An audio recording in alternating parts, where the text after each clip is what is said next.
La politique n'est pas une religion. C'est débile, je viens juste de vous lire le titre. J'ai essayé de vous expliquer justement qu'il faut absolument faire la différence entre les deux, même si ça se ressemble beaucoup.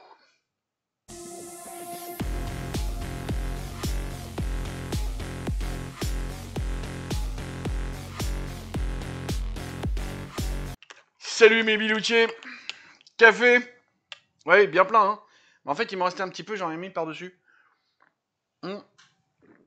Allez, on embraye très vite. La lumière est dégueulasse parce que, en fait, je sais pas comment l'équilibrer. J'ai pas trouvé. Parce que la fenêtre là qui en envoie un peu comme ça. Bref, désolé. Alors là, pardon, la lumière devient dégueulasse et j'ai pas trouvé le moyen d'équilibrer. On dit qu'on s'en fout la lumière? Un peu. Allez. Le point planning. Demain, Inoxtag a tout de même réussi un truc badass. Hein oui, bon, on va parler parce que c'est le phénomène qui est autour qui va nous intéresser.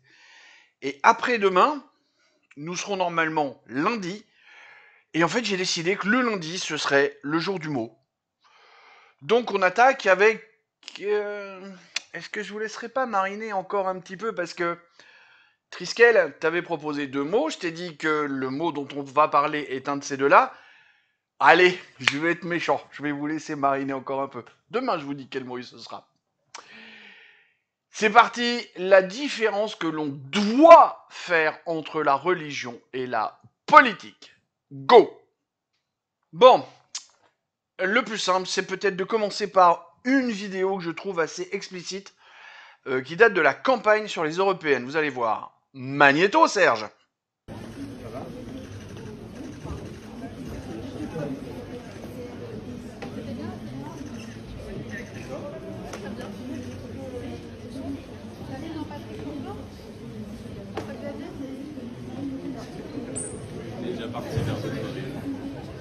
Bon. Je crois que j'ai déjà dit bon. Les tics de langage, les tics des doigts, c'est compliqué. Il va falloir accepter qu'il y ait des tics de partout. François-Xavier Bellamy, représentant des LR, fait des bisous à Valérie Hayé, représentant de la Macronie. Et ce sont des humains, en fait. Ce sont des humains qui se connaissent par ailleurs, visiblement. Ils sont assez proches pour se faire des bisous quand ils se croisent, avant le démarrage de l'émission sur le plateau de télé. Ils ont beau être normalement opposés, parce que François-Xavier Bellamy, j'ai pas vu ce qu'il a fait, c'est vrai, tiens, il est resté assez, ou alors j'ai pas suivi, mais il serait plutôt ciotiste, lui, quand même. Donc, il n'est pas d'accord avec Valérie Hayé, et pourtant, il arrive, il lui fait des bisous, courtois, puis il a cette démarche, vous voyez, la main dans la poche, la veste un peu ouverte, de beau gosse, c'est lui le maître des lieux. Mais, après tout, il a le droit, il peut, et puis, c'est pas parce qu'elle est opposée complètement à lui qu'ils peuvent pas se connaître et s'apprécier par ailleurs. Ça, c'est un premier point sur lequel je dis, la politique n'est pas une religion, c'est pas le dogme, ça, l'autre, t'es méchant parce que t'as telle carte. Non, faut arrêter à ça. Bon, je suppose que vous me voyez venir avec mes gros sabots et on va vite y arriver. Autre exemple, alors c'est un eurodéputé polonais. Et les autres, je sais pas trop ce qu'ils sont, parce que je vous avoue que ça me donne tellement envie de gerber ce passage-là que je n'ai même pas cherché à regarder. C'est assez récent comme truc. Et comme pour l'autre, hein, je vous mets des liens vers des Twitter et des choses comme ça qui diffusent l'origine du truc. Allez, Magnéto, Serge. War Council? Are we at war? Are we really going to fight for what cause? With whom? With what resources? We are not helping Ukraine by prolonging this war. You're not helping Ukrainian people who were looking for shelter, escaping their own country, and the... Well, dear colleague, it wasn't really a question, but let me assure you that this Parliament, up until the beginning of this illegal war...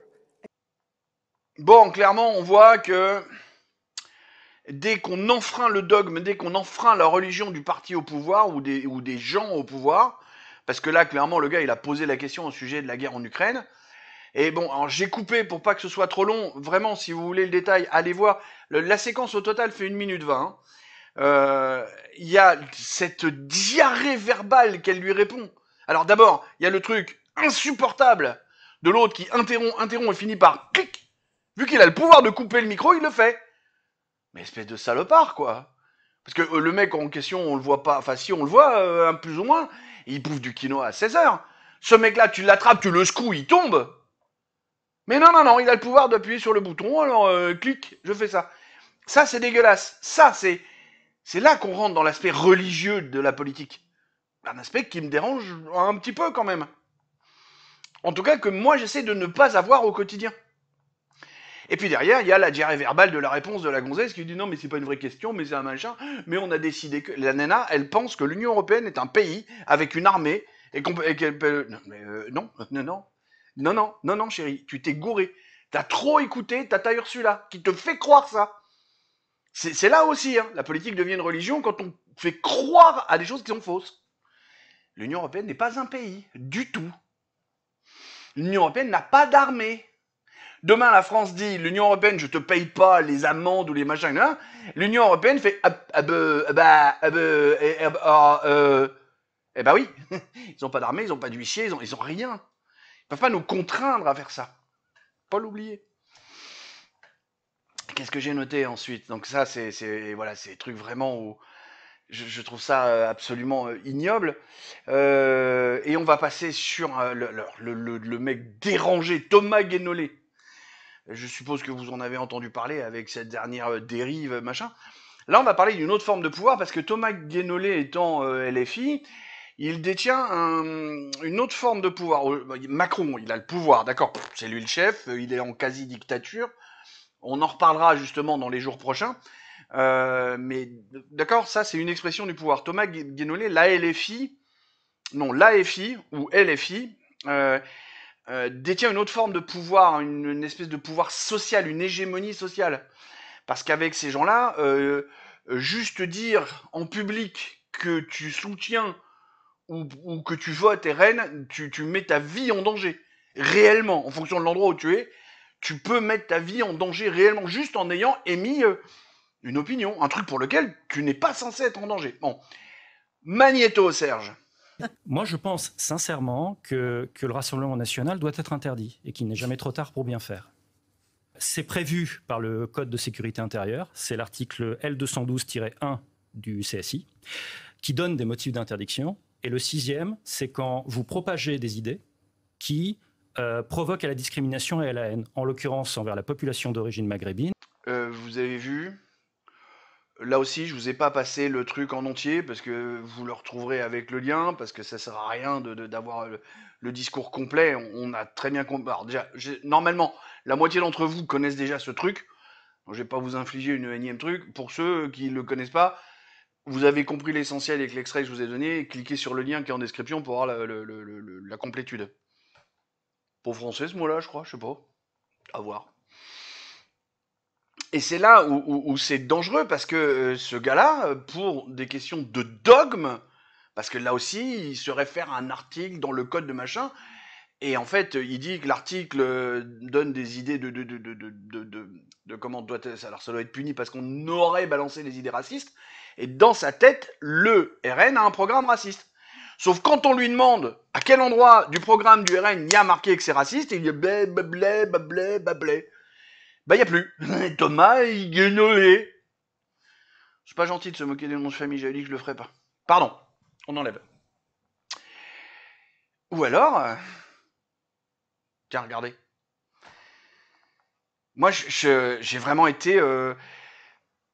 Mais je l'ai déjà dit en plus, surpris, déçu. Et puis, ce qui m'ennuie, c'est que je vais quand même poser au moins une simple question. Il n'a même pas eu la politesse de venir y répondre. Donc ça veut dire que juste parce que j'ai dit que je soutenais quelques idées du RN, je deviens à ce point infréquentable qu'on n'a même plus de politesse à mon endroit. Pousse-toi. Voilà, oui, ce truc-là me travaille, vraiment, je suis très, très, très déçu. Je vais essayer de vous montrer aussi... non, là, je vais vous raconter un peu des choses plus personnelles. Alors, c'est pas une question de déballer ma vie, mais c'est pour montrer aussi le genre d'attitude que j'ai pu croiser. À une période, quand je vivais en Bretagne, il y a eu, alors, il y a eu un moment en Bretagne, bon, quand je suis arrivé, j'étais marié avec ma deuxième, enfin, marié, pardon, j'étais en ménage avec ma deuxième femme, puis elle m'a quitté, machin. Et puis moi, il y a un moment où j'avais grossi, j'ai maigri. Tiens, regarde, voilà le beau gosse que j'étais devenu. Pousse-toi. Parce que cette photo a 12 ans et 40 kilos de moins. Donc forcément, la différence entre ça et maintenant, quand je vois ça, j'ai une baisse de morale. Et donc, ça m'est arrivé de draguer des nanas et puis de passer des moments avec. Puis bon, pas mal d'aventures se sont enchaînées. Il y en a une, par exemple, qui était toute surprise de voir un mec qui était gentil avec elle. Parce que, en fait, elle m'a raconté sa vie. Elle avait passé sa vie à être la maîtresse. Et là, pour une fois, elle tombait sur un mec qui était disponible et qui voulait faire un truc sérieux. Je sais plus comment c'est arrivé dans la conversation, mais il y a un moment, je lui ai dit que je votais plutôt FN. Le lendemain, elle m'a dit: ah bah tu comprends, moi j'ai une maison de vacances au Maroc et donc du coup c'est pas compatible avec tes idées, donc on va arrêter là. Pardon? Je lui dis bah déjà moi le Maroc je connais pas, donc à la limite j'aurais été très content de pouvoir y passer un moment. Voilà, ça s'est fait pouf comme ça. Quelques temps plus tard, peut-être un an ou un an et demi après cette histoire-là, donc une autre histoire avec une autre femme, qui elle avait engagé le terrain, donc au premier rendez-vous, elle avait déjà engagé le terrain sur des discussions politiques, marrant, puis bon, donc clairement affiché socialiste, toute fière de me dire que à 15 ans, elle collait les affiches pour Mitterrand l'assassin. Donc déjà, moi, Mitterrand l'assassin dans ma tête, hein, et elle me dit ça, bon, ok, je passe. Et puis 2 ou 3 semaines après, c'était le 4e ou 5e rendez-vous, on décide d'aller acheter des crabes, de les manger à la maison. Puis là, elle me demande pour qui je vote. Je dis très naturellement, je veux dire, comme elle m'a sorti très naturellement Mitterrand, moi je lui sors très naturellement Jean-Marie Le Pen. Là, elle m'a fait des hauts le cœur, des gens, je vais vomir. Oh là, c'est trop dur d'encaisser ça. Sincèrement, la seule chose que je regrette avec elle sur ce coup-là, c'est de pas lui avoir dit prends tes affaires et casse-toi. J'ai réussi à prendre sur moi. Bon, au bout de 5 minutes, j'ai dit c'est bon, tu vas peut-être te détendre, Christine. On va arrêter les conneries là. T'arrêtes de faire semblant de vomir. C'est juste une opinion politique. Toi, t'as bien voté pour Mitterrand l'assassin. Et je t'ai rien dit à ce moment-là. J'aurais pu aussi arrêter. Donc c'est ça aussi le côté religieux et politique. Je sais pas moi, c'est mon fils un jour qui a une petite copine qui vote LFI, en plus qui vote LFI pour faire comme maman. Donc même pas, enfin, d'accord. J'ai continué à jouer avec elle à WoW parce qu'elle jouait avec nous à World of Warcraft. Je lui ai pas jeté la pierre, j'ai pas passé ma vie à lui dire ah t'es nul, t'es pourri, t'es machin. Non, parce que comme je dis dans le jeu en ce moment sur l'instruction publique, moi je fais des généralités globalisantes. Ce sont les groupes de gens avec qui j'ai un problème, avec qui je suis pas d'accord. Ce sont pas les individus là-dedans. L'individu dans le groupe de gens, c'est peut-être quelqu'un de très bien.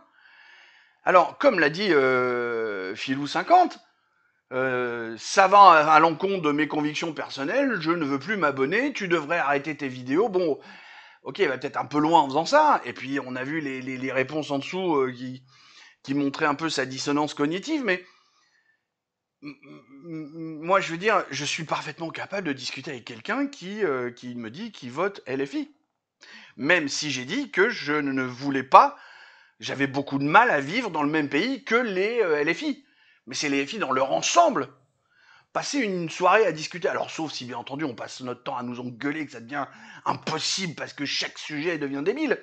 Mais à brûle pour point, discuter avec quelqu'un de la FI, ça me pose pas plus de problèmes que ça. J'ai pas envie de vomir. Au contraire, je suis même content de pouvoir échanger avec des gens qui sont pas de mon avis parce que bah, ça me permet d'essayer de moi de voir si je suis dans le droit chemin, si j'ai bien toutes les informations, s'il n'y a pas quelque chose qui pourrait me faire changer d'avis, s'il n'y a pas... Parce que j'ai la prétention, alors peut-être que c'est pas vrai finalement, mais j'ai la prétention d'être ouvert d'esprit et tolérant.